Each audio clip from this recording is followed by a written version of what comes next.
Thank you, Mr. Chairman, and thanks to all of you for your service to our country and for your testimonies today.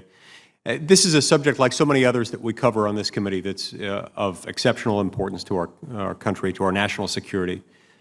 As we approach this issue, which is fraught with a lot of opinions, a lot of facts, a lot of details, I hope that we will maintain our focus on maintaining the readiness and the capability of our men and women in service, and especially on the safety of the men and women who protect us.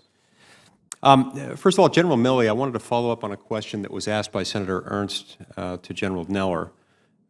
She asked General Neller whether women might be involuntarily transferred into some of these combat positions against their will.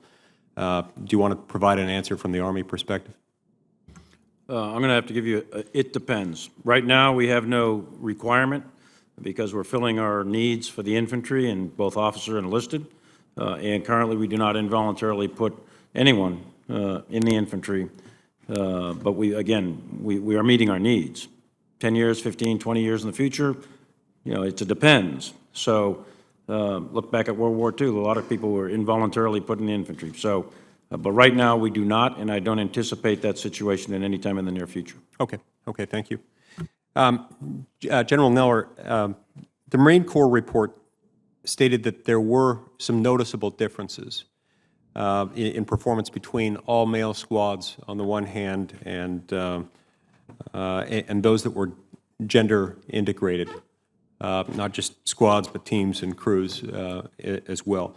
In your professional military opinion, could you tell us what were the most notable reasons for these differences, and then also whether these are factors that could easily be remedied through training and improved techniques and processes?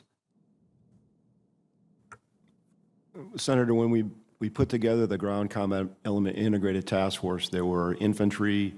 And in infantry, you have mortars, you have machine guns, you have rockets, you have TOWs. There were tank crews, artillery crews, amphibian vehicle crews, and light armor vehicle crews. So in each of those, there were some number of differences between the integrated and the all-male crews, squads, or teams. But the two that were most significant, what we would call load-bearing units, or the infantry. March under load with a weighted load over a distance, and then the other was during a movement, fire and movement drill with load. As you get fatigued, the effect on your accuracy when you fired your weapon. So the study showed two things. Under the march under load, that the heavier the load, the more degraded the ability of the integrated squads. And then when you would do movement to contact, the accuracy of the integrated squads and the firing of females due to physiological things that are documented was lower. And are those things that can be remedied through improved training and techniques?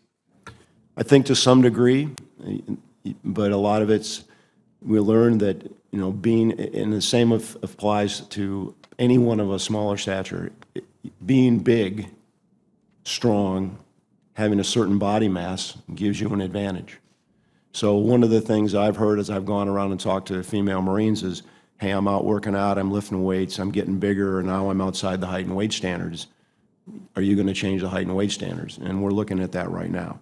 So we know that mean body mass has an effect on your ability to carry a load. As far as the conditioning and your ability to have a higher level of energy and exert yourself, that's what we're going to find out, what we're going to learn. And again, we did this for just 5 months. We don't know, what is this going to do over years and years and years of being in these particular occupational fields. We know anecdotally what the effect is on the male body, and we don't have data yet, and eventually we will, on what the impact is on the female. My understanding is that one of the findings in the report that was released by the Marine Corps indicated some evidence of higher injury rates among women than men when asked to perform the same tactical tasks.